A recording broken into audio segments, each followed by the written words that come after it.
اس نے دکھی نظروں سے میری طرف دیکھا اور بولا، آپ کا شکریہ، میں چلتا ہوں۔ حماد کے جانے کے بعد بوجھل قدموں سے اپنی سہیلی کے پاس آ گئی، لیکن میرا دل اس وقت بھی انہی سوچوں میں تھا، میں کیا کروں؟ اب سب لوگ میرے پیچھے شادی کی بات کو لے کر پڑ چکے تھے۔ میری سہیلی میرا واحد سہارا تھی جس سے میں ہر بات شیئر کر سکتی تھی۔ ایک دن پتہ چلا کہ وہ مزید تعلیم کے لیے باہر جا رہی ہے۔ میں نے اسے کال کی، اس سے گلہ بھی کیا، لیکن سب میرے جیسے تو نہیں ہوتے جنہیں مستقبل کی فکر نہیں ہوتی۔ میری سہیلی کو کچھ بننا تھا، وہ شروع سے ہی قابل طالبہ تھی۔ اس کے جانے کے دن میں اس سے ملنے گئی تو اس نے کہا، تم سے رابطے میں رہوں گی۔ ہم نے نم آنکھوں کے ساتھ ایک دوسرے کو گلے لگایا۔ اس دن میں خود کو بہت تنہا محسوس کر رہی تھی۔ وہ مجھے ہر دوسرے تیسرے دن فون کرتی تھی۔ پہلے تو کچھ عرصہ اس کے فون آتے رہے، پھر وہ سلسلہ بھی بند ہو گیا۔ شاید میری قسمت میں یہی تھا، ہر محبت کرنے والا رشتہ مجھ سے دور تھا۔ گھر والوں کو بھی گلا تھا کہ میں ان کی نہیں مانتی۔ میں زندگی کے اور جھمیلوں میں پڑ گئی۔ کبھی کبھی انس کی یاد آتی تو اس کے لیے دعا کر دیتی۔ پھر ایک دن مجھے کال آئی، وہ کال حماد کی تھی۔ اس نے بتایا کہ اس کے والد کی طبیعت خراب رہتی ہے اور وہ چاہتے ہیں کہ اپنے بیٹے کی خوشی دیکھ لیں، اور تم جانتی ہو میری خوشی تم ہی ہو۔ حماد نے مجھے کہا کہ جو میں کہوں وہ کرنے کے لیے تیار ہے، بس میں اس سے شادی کر لوں۔ میں گھر والوں کے رویے سے بھی پریشان تھی، اس لیے سوچ لیا کہ اس کی بات مان لینی چاہیے، اور پھر گھر والوں کی موجودگی میں میرا نکاح حماد سے ہو گیا۔ حماد بہت خوش تھا، جیسے اس کی سب سے بڑی خوشی پوری ہو گئی ہو۔ حماد ایک ڈاکٹر تھا، شام کو ایک کلینک پر بیٹھتا تھا۔ میں دوسرے تیسرے دن اپنے میکے آ جاتی تھی، ماں کے ساتھ کچھ وقت گزار کر سکون ملتا تھا۔ ایک دن حماد نے کہا کہ وہ شام کو واپسی پہ مجھے لے جائے گا، لیکن شام کو اس کی کال آئی کہ ایمرجنسی میں ایک مریض آ گیا ہے، اس لیے نہیں آ سکتا۔ تم رکشہ لے لو یا اپنے بھائی سے کہو کہ تمہیں چھوڑ جائے۔ میرا بھائی اکیڈمی میں تھا، میں نے سوچا خود ہی چلی جاتی ہوں۔ رکشہ نہ ملا، میں پیدل چلنے لگی۔ کچھ دور پکی سڑک تھی، وہاں سے رکشہ مل جاتا تھا۔ میں تیز تیز چلنے لگی۔ میں ایک سنسان راستے سے گزر رہی تھی جب ایک جوان لڑکی روتی ہوئی میرے پاس آئی۔ اس کے ماتھے سے خون نکل رہا تھا۔ میں گھبرا گئی جب وہ میرے سامنے ہاتھ جوڑ کر کہنے لگی کہ پلیز میری عزت بچا لو، وہ مجھے پکڑ لے گا۔ میں جلدی سے اس لڑکی کو اپنے ساتھ لے گئی۔ وہ لڑکی بہت پیاری بھی تھی۔ میں نے اسے گرم دودھ اور کھانا دے کر دوا دی۔ رات جب شوہر آیا تو اسے بتایا کہ میں نے اپنی دوست کی بہن کو گھر میں رکھا ہے کچھ دنوں کے لیے۔ شوہر نے کچھ نہ کہا، لیکن جب اگلے دن اس لڑکی کے چیخنے کی آواز آئی تو میں ڈر گئی، لیکن باہر جاتے ہی ہوش اڑ گئے، کیونکہ وہ میرے شوہر کو دیکھتی ڈر رہی تھی اور میرا شوہر بھی ڈرا ہوا تھا۔ جب اچانک اس لڑکی نے مجھے اپنی کمر دکھائی، جسے دیکھتے میں پتھر کی ہو گئی، کیونکہ کمر پہ زخموں کے نشان تھے۔ اس لڑکی نے کہا کہ میں خود کو تمام بندھنوں سے آزاد سمجھتی تھی اور یہ بھول ہی ہو گئی کہ انسان کی کچھ حدود ہیں۔ یہاں ہر لڑکی کو دوسروں پر بھروسہ کرنے کی خطا کی سزا بھی ملتی ہے۔ اس سزا کا احساس مجھے اس دن ہوا جب پتہ چلا میں اس ٹونی کے بچے کی ماں بننے والی ہوں۔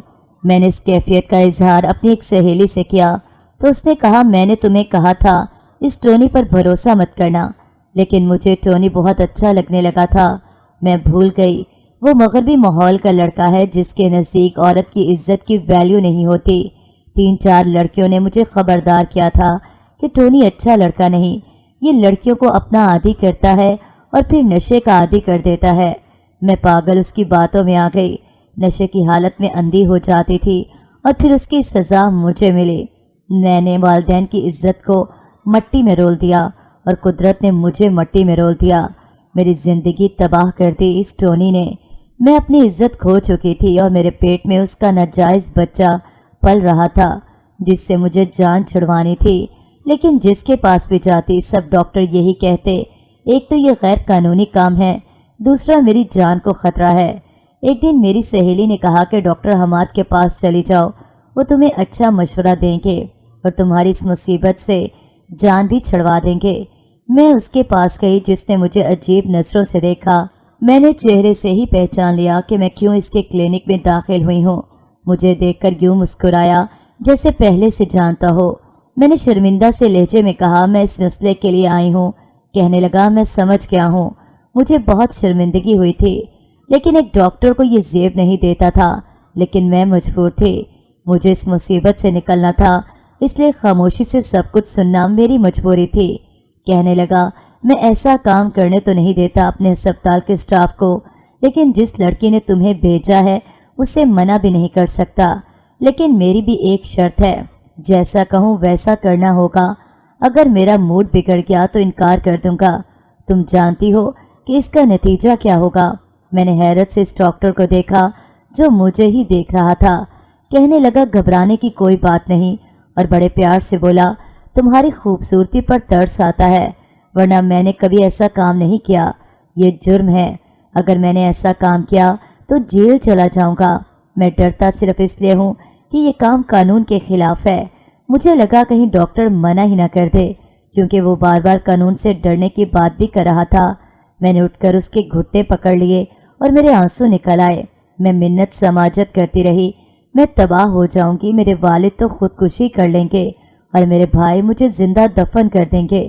اس نے مجھے کہا کہ فکر مت کرو، تمہیں تباہ نہیں ہونے دوں گا، لیکن میں سمجھ گئی تھی کہ یہ ڈاکٹر مجھے اچھی لڑکی نہیں سمجھ رہا، اور خود بھی یہ کوئی باکردار شخص نہیں تھا۔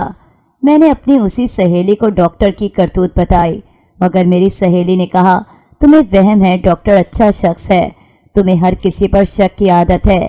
ایک دن مجھے وہی شخص نظر آ گیا جس کی وجہ سے میں اس مصیبت میں پھنسی تھی۔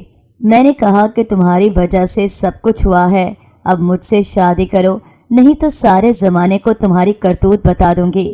کہنے لگا، تم جس کے ساتھ کاروں میں اور ہوٹلوں میں جاتی رہی تھی، ان سے بھی پوچھو جا کر، پتہ نہیں کس کا بچہ ہے اور میرے پاس آ گئی ہو۔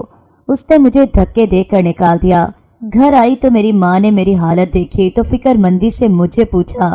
وہ بھی شاید سب کچھ سمجھ گئی تھی، لیکن میری ماں کو سیاست سے فرصت نہیں تھی کہ اپنی بیٹی کو دیکھتی۔ شاید میری ماں نے دل ہی دل میں اعتراف کر لیا تھا کہ بیٹی کو اس حال تک پہنچانے میں میرا بھی ہاتھ ہے۔ میں نے ماں کو یہ بھی کہہ دیا کہ جہاں رشتہ پکا ہوا ہے وہاں دن مقرر کر دو اور کوشش کرو کہ جلد از جلد شادی ہو جائے۔ یہ میرا وہی کزن تھا جو مجھے ایک آنکھ نہیں بھاتا تھا۔ میرے گناہوں نے مجھے مجبور کر دیا اور میں نے دل میں طے کر لیا کہ اس لڑکے کو ہر صورت قبول کر لوں گی۔ مغرب کے کلچر پر لعنت بھیجی اور سوچ لیا کہ شوہر کو سب کچھ سچ بتا کر معافی مانگ لوں گی اور آئندہ صاف ستھری زندگی گزاروں گی۔ میرے گناہوں نے مجھے جھنجھوڑ کر بیدار کر دیا تھا۔ میری ماں نے جب میرا فیصلہ سنا تو بہت خوش ہوئی۔ ماں نے والد کو اصل بات تو بتا دی، مگر یہ خوشخبری سنا دی کہ بیٹی شادی کے لیے راضی ہو گئی ہے۔ والد نے فوراً جا کر دن مقرر کر دیے۔ میں 10 دن تک گھر سے نہ نکلی۔ میں نشے کی بھی عادی تھی۔ کہتے ہیں کہ یہ نشے نہیں چھوڑتے، لیکن میرا تجربہ بالکل ہی مختلف تھا۔ صرف ارادہ کیا تھا اور نیت کی تھی کہ مجھے اس سے نکلنا ہے۔ میں نے جو ٹھوکر کھائی تھی وہ مجھے راہ راست پر لے آئی تھی، مگر ایک یہ ڈاکٹر تھا جو سیدھے راستے کی دیوار بن گیا۔ اگر وہ میرا کیس لینے سے انکار کر دیتا تو مجھے افسوس نہ ہوتا، لیکن یہ مجھے ملنے کے لیے کہہ رہا تھا۔ کہنے لگا کہ صرف اس گناہ کی وجہ سے تم شادی مت کرو، بلکہ میں تمہارے ساتھ ہوں، لیکن تمہیں مجھ سے شادی کرنی پڑے گی، لیکن یہ شادی ایسی ہوگی کہ تمہارے اور میرے علاوہ کسی کو پتہ نہیں چلے گا۔ جب میں نے انکار کیا تو یہ مجھے بلیک میل کرنے لگا۔ اس نے مجھے دھوکہ دیا اور میری مجبوری سے ناجائز فائدہ اٹھایا اور میرے والد کو سب کچھ بتا دیا۔ میرے منگیتر کو بھی بتا دیا کہ میں ایک بدچلن لڑکی ہوں۔ اس نے شادی سے انکار کر دیا۔ میرے گھر والوں نے مجھے بہت مارا۔ میرے بھائی مجھے مار دینا چاہتے تھے۔ میں وہاں سے بڑی مشکل سے جان بچا کر بھاگی تھی۔ میرے دل میں انتقام کی آگ تھی۔ میں اس ڈاکٹر کو تباہ کرنا چاہتی تھی۔ ایک بار تو دل میں آئی کہ ڈاکٹر کے گھر کا پتہ معلوم کر کے اس کی بیوی کو بتاؤں کہ تمہارا شوہر ڈاکٹر نہیں لٹیرا ہے، عزت کا لٹیرا ہے، مگر میرے گناہ مجھے شرمسار کر دیتے تھے۔ لیکن آج میں خود ہی آپ سے ٹکرا گئی۔ وہ لڑکی سب کچھ بتا کر اب بری طرح سسک رہی تھی۔ میرا شوہر سر جھکائے کھڑا تھا، جسے مجھ سے محبت کا دعویٰ تھا، اور اس کا کردار اتنا گھٹیا تھا، مجھے یقین نہیں آ رہا تھا کہ میرا شوہر ایسا بھی ہو سکتا ہے۔ یہ حماد تو نہیں تھا جسے میں جانتی تھی، اس کا تو چہرہ بہت مکروہ تھا، بہت بھیانک تھا۔ حماد نے کہا کہ وہ معافی مانگنے کے لیے تیار ہے۔ وہ بہک گیا تھا، کہنے لگا، میں سب کچھ ٹھیک کر دوں گا، تمہارے گھر والوں کو بھی سمجھا لوں گا، بس تم مجھے معاف کر دو۔ وہ لڑکی خاموش تھی اور مسلسل رو رہی تھی۔ میں نے کہا یہ لڑکی تمہیں معاف کر بھی دے حماد، میں تمہیں معاف نہیں کروں گی۔ تم ایک گھٹیا شخص ہو، میں تمہیں کیا سمجھی اور تم کیا نکلے۔ میں نے اس لڑکی کو ساتھ لیا اور اپنے پہلے شوہر کی طرف سے جو گھر میرے نام تھا وہاں شفٹ ہو گئی۔ حماد کئی بار آیا، معافی مانگتا رہا، لیکن میں اب اسے معاف نہیں کر سکتی تھی۔ اس دن میں نے سوچا تھا کہ ہم انسان کتنے احمق ہوتے ہیں، ہمیں لوگوں کی پہچان نہیں ہوتی۔ میں کتنے سال تک انس کو مغرور سمجھ کر اس سے شادی سے انکار کرتی رہی اور اسی حماد کو اچھا سمجھتی رہی، لیکن انس سے شادی کے بعد پتہ چلا کہ وہ کیسا شخص تھا، جسے رشتوں کی عزت اور مقام پتہ تھا۔ اتنا امیر تھا لیکن اس کی ذات میں غرور تک نہیں تھا۔ وہ لوگوں کی بہو بیٹیوں کو بھی اپنے گھر کی عورتوں کی طرح عزت کرتا، اور جس حماد کو میں اچھا سمجھتی رہی وہ دھوکے باز اور گھٹیا نکلا، جس نے ایک مجبور لڑکی کی مجبوری سے فائدہ اٹھانے کی کوشش کی اور نہ جانے کتنی ایسی لڑکیوں کو برباد کیا ہوگا۔ مجھے اب اس پر بھروسہ نہیں تھا، میں اب اس سے نفرت کرنے لگی تھی۔ رات کا وقت تھا، میں سو رہی تھی جب اچانک مجھے اس لڑکی کی آواز آئی۔ میں نے دیکھا تو زمین پر لیٹی درد سے کرا رہی تھی، اس کے منہ سے خون کی الٹی آئی تھی۔ میں ڈر گئی، اس سے پوچھا کہ یہ سب کیا ہے اور تم کب سے اتنی بیمار تھی؟ اس نے درد میں بھی مسکراتے ہوئے نقاہت سے اٹھتے ہوئے کہا، مجھے جو بیماری ہے لاسٹ سٹیج پر ہے، میں کچھ دن کی مہمان ہوں، موت کا علاج کوئی ڈاکٹر نہیں کر سکتا۔ اس نے نقاہت سے سائڈ ٹیبل سے رپورٹس نکالیں، جنہیں پڑھ کر میرے پاؤں تلے سے زمین نکل گئی۔ میں اس کے گلے لگ کر رونے لگی، وہ بھی رو رہی تھی اور کہنے لگی، میں اپنا آخری وقت اپنے گھر والوں کے ساتھ گزارنا چاہتی ہوں، لیکن یہ ممکن نہیں ہے، میں اس قابل نہیں ہوں اس عزت دار گھرانے کی بیٹی کہلوا سکوں۔ وہ پھوٹ پھوٹ کر رو رہی تھی۔ میں نے روتے ہوئے اس کو گلے لگایا اور ہم دونوں پھوٹ پھوٹ کر رو پڑیں۔ مجھے اچانک احساس ہوا جیسے وہ بے جان ہوتی جا رہی ہے۔ میں اسے دیکھ کر ڈر گئی اور جلدی سے حماد کو کال کی۔ مجھے اس وقت لگا وہی کچھ کر سکتا ہے، حالانکہ میں یہ کرنا نہیں چاہتی تھی، لیکن مجھے اس وقت اس لڑکی کی جان بچانی تھی۔ تھوڑی دیر میں حماد ایمبولینس کے ساتھ آ گیا اور ہم اس لڑکی کو ہسپتال لے آئے۔ اس کے گھر والوں کو حماد نے کیسے بلوایا اور کیا کہا پتہ نہیں، لیکن میں نے دیکھا ایک بوڑھا شخص اور ایک عورت پچھلے 1 گھنٹے سے بیٹھے رو رہے تھے۔ میں ان کے ساتھ بیٹھ گئی اور ان اماں جی کو تسلی دی تو کہنے لگیں، ہم تو سمجھے تھے یہ مر گئی ہوگی، ہم تو صبر کر چکے تھے، لیکن آج پھر سے اسے مرتا دیکھنے کو ہم زندہ ہیں۔ یہ ہماری اکلوتی بیٹی ہے، 5 بھائیوں کی اکلوتی بہن، ہم نے اسے آزادی دی، بس یہی ہماری غلطی ہے، اور اس نے اس آزادی میں ہر حد پار کر دی۔ نشہ کرنے لگی، لڑکوں سے دوستیاں، گھومنا پھرنا۔ ہم نے جب سمجھایا تو اس نے گھر چھوڑ دیا۔ اس لیے ہم نہیں سمجھتے کہ صرف ڈاکٹر حماد کا قصور ہے۔ جب لڑکی خود چارہ ثابت ہو تو مرد بھیڑیا ہی بن جاتا ہے۔ ڈاکٹر حماد نے ہم سے معافی مانگی تھی کہ وہ اس لڑکی کو بلیک میل کرتا رہا، لیکن اس وقت یہ گھر لوٹ چکی تھی۔ ڈاکٹر حماد بھی اس گناہ میں ہاتھ رکھنے سے بچ گیا۔ وہ قصوروار ہوگا، لیکن اکیلا وہ قصوروار نہیں، ہماری بیٹی بھی ہے جس کا مغربی لباس اور فیشن کی آڑ میں خود کو ماڈرن کہنا خود دعوت دیتا ہے لوگوں کو کہ آؤ دیکھو مجھے، میں چلتی پھرتی دعوت گناہ ہوں۔ اس لیے تو پردے کو اور بیٹی کی تربیت کو بہت سی باتوں کو دیکھتے ہوئے کرنا چاہیے۔ کاش میں اچھی ماں ثابت ہوتی، اسے اس دلدل میں جانے نہ دیتی، اسے وقت دیتی تو آج یہ یہاں اس حال میں نہ ہوتی۔ وہ عورت اب رو رہی تھی۔ جب وہ بوڑھا شخص جو اس لڑکی کا باپ تھا بولا، جتنا رونا ہے رو لو، اب کیا فائدہ، تم نے اور تمہاری بیٹی نے تو مجھ سے رونے کا حق بھی چھین لیا۔ روؤں گا تو لوگ کہتے ہیں کہ کمزور مرد ہے، گھر کی عورتوں کو سنبھال نہیں سکا، اب روتا ہے۔ اسی وقت ڈاکٹرز کمرے سے باہر آئے اور بتایا کہ بچہ بچ گیا ہے، لیکن وہ لڑکی نہیں بچ سکی۔ میں نے حیرت سے اور دکھ سے اپنی چیخ کو روکا تھا، ابھی کل ہی تو بالکل ٹھیک تھی۔ زندگی اتنی غیر یقینی اور مختصر سی چیز ہے۔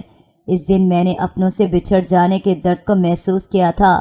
وہ جیسی بھی تھی، لیکن اپنے پیچھے رونے والوں کو چھوڑ گئی تھی۔ اس میں قصور جس کا بھی تھا، لیکن ایک لڑکی اپنی جان سے چلی گئی تھی اور بہت سی نظروں میں قصوروار بھی تھی۔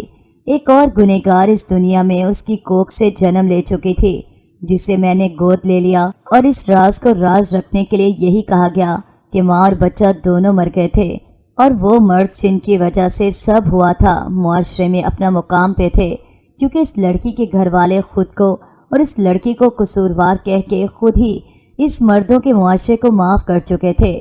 اس لڑکی کو فوت ہوئے 10 دن ہونے والے تھے، لیکن میرے ذہن سے ایک وہ لمحہ نہیں نکلتا تھا۔ میں ڈپریشن میں چلی گئی تھی۔ میرے گھر والے مجھے اکیلا نہیں چھوڑتے تھے۔ ایک دن میری ماں آئی اور کہنے لگی کہ حماد کو معاف کر دو، وہ شرمندہ ہے۔ میں نے ماں کو دیکھا اور پوچھا، اگر ابا ہوتے حماد کی جگہ تو کیا آپ ابا کو معاف کر دیتی؟ ماں نے میری طرف دیکھا اور بولی کہ ہاں کر دیتی، کیونکہ میں ایک عورت ہو کے بھی یہی سمجھتی ہوں کہ مردوں کو بہکانے میں عورتوں کا ہاتھ ہے۔ اگر ہم ٹھیک ہیں، پردے دار ہیں، اپنی حدود جانتی ہیں، تو کسی مرد کی ہمت نہیں کہ وہ کسی عورت کو نوالا بنا لے۔ عورت اگر با کردار ہو، پارسا ہو، تو ہر مرد اس کی عزت کرنے پر مجبور ہو جاتا ہے۔ میں نے درد سے اپنی آنکھیں بند کر لیں تو یہی طے تھا کہ ہم عورتیں ہی سمجھوتا کریں۔ دوسرے دن میں اپنے سسرال آ گئی۔ حماد نے کچھ نہیں کہا تھا، نہ کوئی وضاحت، نہ معافی، نہ مجھے ضرورت تھی۔ میں نے خاموشی اختیار کر لی، یہی میرے بس میں تھا۔ شادی کے 3 سال بعد میں نے ایک بیٹی کو جنم دیا اور یہی فیصلہ کیا کہ اس کی تربیت ایسے کروں گی کہ اسے اپنی حدود اور عزت کا پتہ ہو۔ جہاں سے گزرے لوگوں کی نظریں خود بخود جھک جائیں۔ میں نے اس لڑکی کی بیٹی کو بھی اپنی بیٹی کی طرح ہی سمجھا۔ دونوں آج تک نہیں جانتی کہ سگی بہنیں نہیں ہیں۔ میں نہیں چاہتی تھی کہ اس لڑکی کی ماں کے گناہوں کی سزا اس سے ملے، اس لیے حماد سے کہا کہ وہ بھی کبھی اس بات کا ذکر کسی سے نہیں کرے گا کہ اس لڑکی کی بیٹی رمشا ہمارے پاس ہے۔ رمشا سے مجھے اتنی ہی محبت تھی جتنی اپنی بیٹی سے تھی۔ میری بیٹی اور رمشا اکثر ہی لڑتی رہتی تھی اور میں ہمیشہ رمشا کی سائیڈ لیتی تھی اور حماد ہماری بیٹی کو ہی صحیح سمجھتا۔ میں اکثر کہتی کہ یہ ٹھیک نہیں، رمشا کو لگتا ہے کہ ہم لوگ اس سے محبت نہیں کرتے، لیکن حماد کی لاجک تھی کہ رمشا کی سائیڈ لینے کو تم ہی کافی ہو۔ رمشا اب ضدی ہوتی جا رہی تھی، بات بات پہ بحث کرنے لگی تھی۔ میں برداشت کر لیتی تھی، لیکن حماد اسے ڈانٹتے تھا۔ وہ اب یہی کرتی تھی کہ باتیں ہم سے چھپانے لگی تھی۔ نویں کے پیپرز ہو رہے تھے جب میرا بھانجا جاب کے سلسلے میں ہمارے گھر آیا تھا رہنے۔ اس کے دفتر سے ہمارا گھر قریب تھا۔ میں نے اور حماد نے کہا کہ وہ ہمارے ساتھ یہیں رہے۔ میرا بھانجا بہت ہی سنجیدہ طبیعت کا لڑکا تھا۔ میری بیٹی اور میرا بھانجا دیر تک کسی موضوع پر بات کر رہے تھے۔ جب میں آئی تو کسی بات پر لڑنے لگے۔ میری بیٹی نے کہا کہ میں ماما کو بتا دوں گی، رمشا تمہیں کال کرتی ہے۔ میرے تلووں سے زمین نکل گئی۔ مجھے دیکھتے ہی میری بیٹی نے بات بدلنے کی کوشش کی، لیکن میں نے اس سے کہا کہ وہ کمرے میں جائے اور اپنے بھانجے سے کہا کہ کیا بات تھی، رمشا کیوں کال کرتی ہے تمہیں؟